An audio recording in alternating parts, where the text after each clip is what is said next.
What's up, YouTube? Steel Family Cards coming back at you with another video. So today we are going to be doing something a little bit different than what I've done for a while now.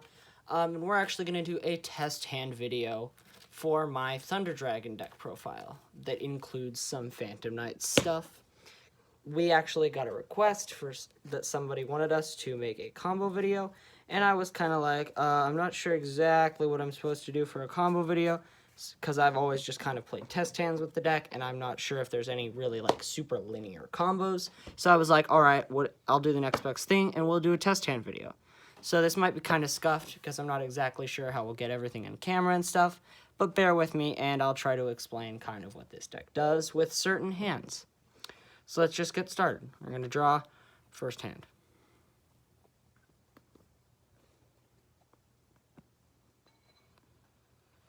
So, obviously, first we're just going to fire off an upstart and draw our next card. That is extremely unfortunate.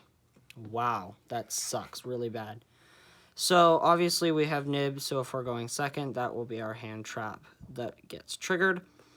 And really, I think with this hand, we just activate Red Eyes Fusion, pass on Dragoon with a Nib in hand. So that was a really unexciting first test hand. But that does happen sometimes with this deck because you play so many high-level monsters that are not in themselves starters. So it happens sometimes. I mean, you'll brick with any deck. And that's not necessarily as much of a hard brick as some decks have. Like, at least you can end on Dragoon, which against some decks is essentially an FTK. Because that card is just nuts. So, again, not the best hand, but definitely not completely horrible. We have Imperm, Phantasme, Red Eyes Black Dragon. Are we going to brick again? Chaos Space kind of prevents that. Second one does not help. Wow, I am drawing real scuffed today, just special for this video. So, obviously, we're going to have to just fire off Chaos Space here. Probably just going to pitch Phantasme off of that to search for our baby dragon. We're going to search for the light one here. See if I can find it in this mess. Here we go.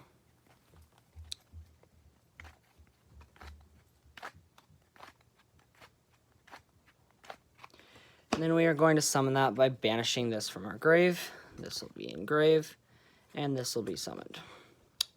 I'm just going to kind of keep these off to the side here a little bit. And then this is our hand over here. So then we're just going to link this off for our link 1, because we do play Striker Dragon just for these scenarios. And that will trigger our baby to add the black from deck to hand. There it is. I'm going to summon this by banishing the baby. Then we're going to use Chaos Space effect to recycle the baby to the bottom of the deck and draw ourselves a fresh card. Hope we get something good off the top. A Nib. It's not horrible. Could be better. And then this will just be an easy Anaconda. So I haven't even been able to show you guys the Phantom Knight stuff. But yeah, again, like Imperm, Nib, Dragoon isn't horrible. So maybe let's see if we can get a decent hand going. I'll probably just keep drawing a few more hands until I show you guys what we can actually do with this deck. I am a very unlucky person by nature in terms of drawing hands like that. Because in terms of probability, those hands are not as common as I might make them seem. So we're going to draw a Thunder Dragon, a Chaos Space. That's a decent combo right there. Dark Magician, amazing to see in hand always, every game. Gold Sark, that's pretty good. This is probably playable. And then another Thunder Dragon. Wow. Fantastic. So I think first we'll just activate a Thunder Dragon, searching out our final Thunder Dragon. In deck, unfortunately, we can't use it to get any advantage or anything. So we're just going to have to kind of scroll through here to find ourselves. Wow, I did not shuffle this well, did I? Oh, whatever. I'll add another Thunder Dragon.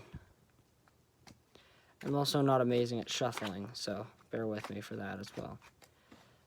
So there we at least thinned the deck a little bit, you know, in case we need to draw later. Then we are going to activate Gold Sarcophagus. we are going to banish ourselves a Roar to special summon a Dark.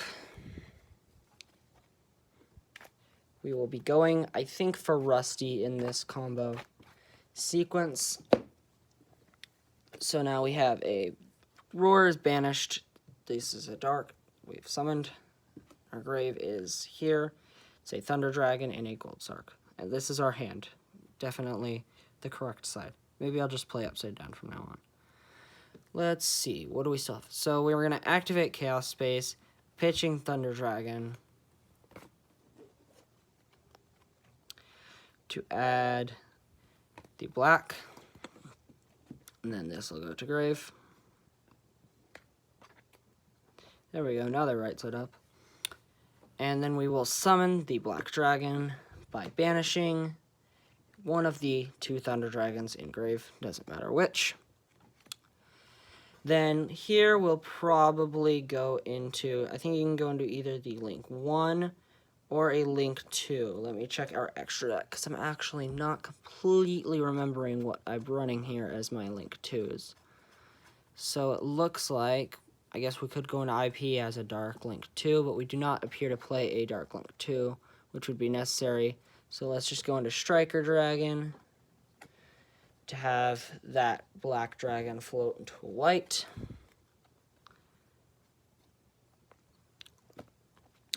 Then we will use that to recycle the black dragon off of the Chaos Space here. Obviously, Chaos Space just banishing itself, being amazing. Drawing another card, called by, that's a decent card. Fortunately, it's at 1 now. And this is still hand. And this is what we have on field. So, I'm definitely going to go back in here and replace. I think I threw Yugioh in here instead of Barricade Board. Let me dig out Barricade Board for a minute, because I do actually have my other deck.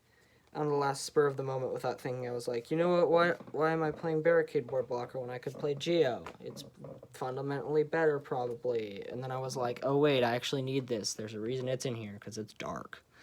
So, then we're just going to link off. It doesn't, I think that you're going to want to go for these ones here.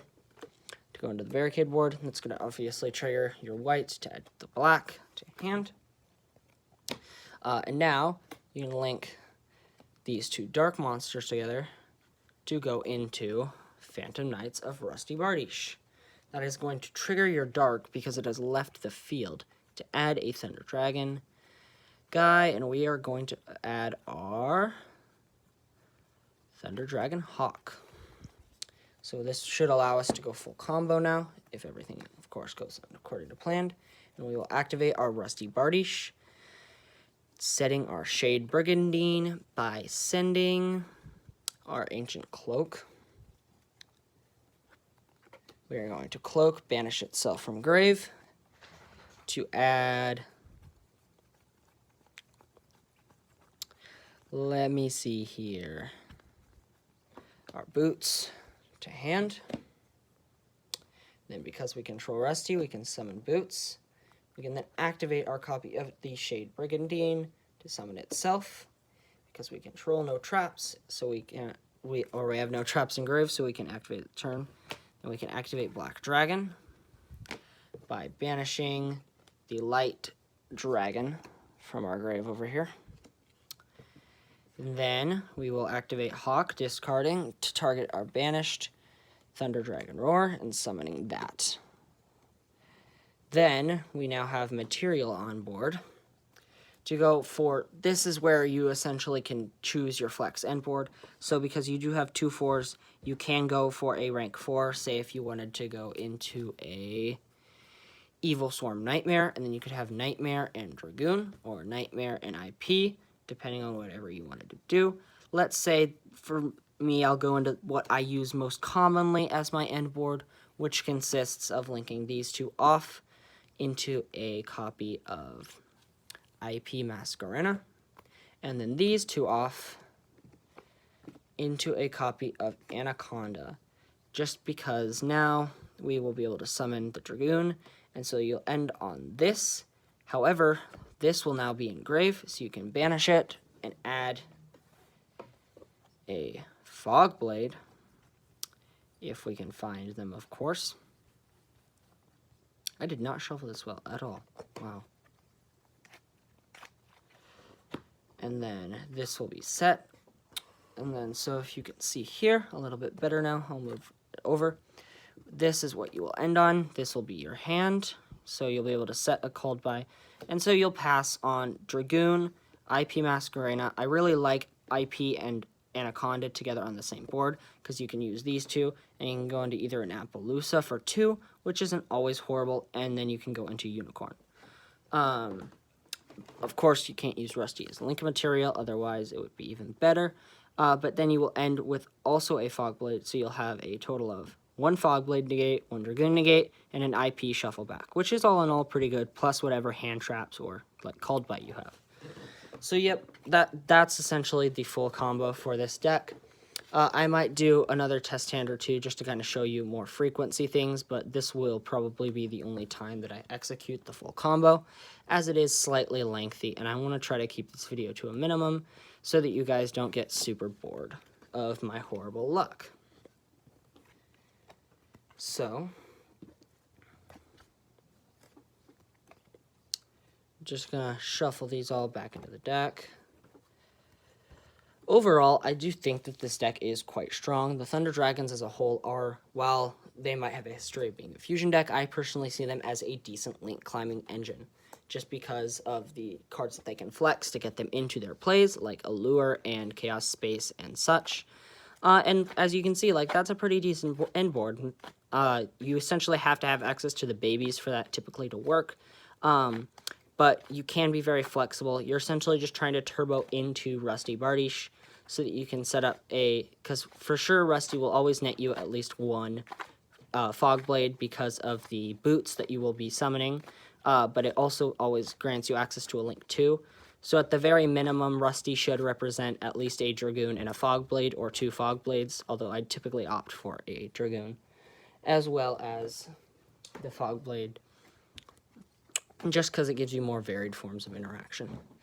So then we'll draw a few more hands here, see if anything interesting happens.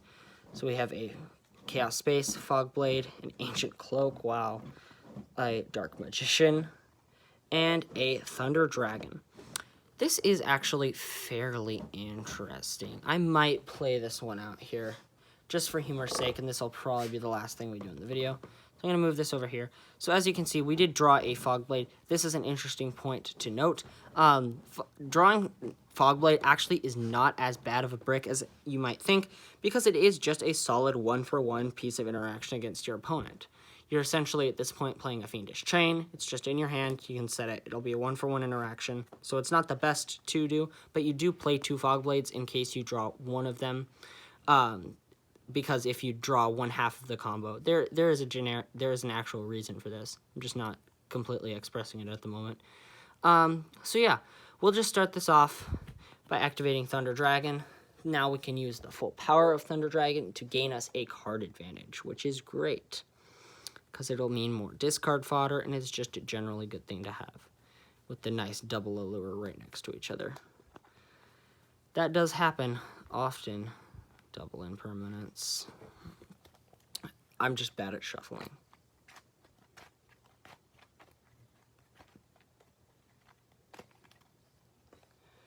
So then that's that. These will be added to hand. So now, this is our hand here. We will activate our Chaos Space, pitching Thunder Dragon, so that we lose no advantage whatsoever, and Chaos Space will replenish itself anyway. And this will be into the Black Dragon. Looking at the baby dragons reminds me, I am starting to workshop this particular build a little bit, so tell me if in the comments below if you're interested in possibly seeing an updated version. I'm working on being able to maybe flex Levianeer as a secondary target for space, because I love Levianeer as a card and it is so powerful. And this deck can always flex it very easily, as you just have Lights and Darks engrave. So then, this is our hand now. We have a Thunder Dragon, and Chaos, actually, yes, Thunder Dragon, 2 Thunder Dragons of Chaos Space engrave. So we're going to special summon our Black Dragon Collapse Serpent by banishing a Thunder Dragon from our graveyard. Then we are going to proceed to normal summon our Cloak, because that is our best normal that we have access to at the moment. And we should be able to link these two off to go into a copy of the Barricade Board Blocker, if I can locate him. Yep, there we go. This will, of course, trigger our Black Dragon to do his lovely floating act into the White Dragon. So we will search him out. And then, of course, special summoning him, banishing the black, put the black back to the bottom of the deck by banishing our Chaos Space, using that effect to draw a card. Lupine, this is a great normal summon normally, because it is a dark and starts plays, but we've already normaled, so it'll be a nice follow-up next turn. Now that we have this scenario going on, you can transform this guy into an instantaneous dark by simply going into a Striker Dragon, which will go to this link arrow here. Now we can put these guys into Bardish. And now this will be a little interesting bit, because we did start out with our Cloak. Obviously, we cannot send Cloak. We do still have a valid target in deck, though. So we will instead be setting a Fog Blade by sending to grave our Boots, because now we will simply use Cloak effect. Actually, hold on. I think I've misplayed this. Give me a solid second to think this out. Yeah, no. We're going to use Cloak and still add the Boots. No. Yes, whoa, I'm confused. This is the play. This is the play. The first thing I said was correct. We will be sending this there, and then we would have triggered the White Dragon effect when we turned it into a Striker Dragon to add that. That is what I was thinking of. Okay, I knew I was missing an extender somewhere. Because we will be banishing the Cloak to still add the Phantom Knights of Shade Brigadine. And so we still have a Fog Blade set, and this will be set as well now, because we will add it to our hand. And then we will summon this, and summon that, by banishing the White Dragon. And looking at our hand here, don't think there's anything else we can really do other than set this. And then this, of course, can be a rank 4, but we can just transform this into a Link Spider, which I do play in the extra. I just won't go into for convenience sake. And we can throw these together into an Anaconda, an Endon, Dragoon, and 2 Fog Blade, which is still a decent end board. So it has been a little bit now in this video, so I think that I will probably wrap it up just about here. So this has been kind of a little demonstration of some of the stuff this deck can do. The second half was definitely a little bit better than the first, where I was just drawing horribly. So yeah, as you can see, it is definitely a viable option as a deck. It is not too crazy expensive. In fact, if you have some of these cores laying around at home, it might not cost much at all. And overall, I think that this is a solid choice with decent plays. It doesn't necessarily have as much of a linear combo. You'll have a lot of more 2-3 card-ish combos, but you'll have enough consistency tools like Allures to find those combos fairly often. So, yes, that'll pretty much wrap up our combo/test hand video from Steel Family Cards, and we will sign off saying ta-ta for now.